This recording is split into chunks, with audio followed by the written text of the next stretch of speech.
with the flight, at least that's what we know at the moment. It makes a landing and then, for whatever reason, it skids along the runway.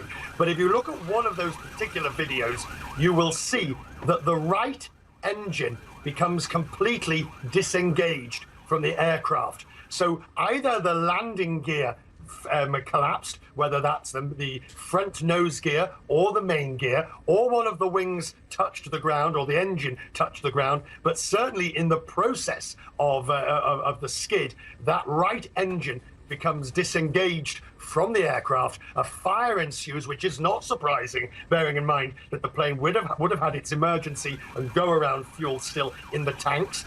And then you get this explosion of one of the fuel tanks, and you see a large part of the wing fly off into the air. Now, the plane is designed to be evacuated by all passengers within 90 seconds. And that even includes allowing for half the doors not to be used. And you can see why from these pictures, because obviously, even though slides may have been deployed on the right side of the aircraft, if that is where the fire is, you're going to want the passengers to evacuate from the left side of the plane. Dubai Airport, which has two very long runways, more than 13,000 feet, 4,000 meters long, and this plane was coming in on 12 left.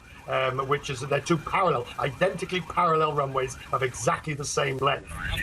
So Christy, there you have the sort of the scenario we've got. A picture perfect, if you like, rescue, evacuation, emergency services going exactly as it was supposed to. But make no bones about it, this was an extremely serious and potentially deadly incident. And we can see that just looking at the video, as you call it, a picture-perfect rescue. Despite that scary situation there, hundreds of people managed to be evacuated safely. No reports of injuries. It's miraculous. And right now, we know that at the airport, all flights and departures from Dubai International have been suspended. So, Richard, what needs to happen next before flights can take off again?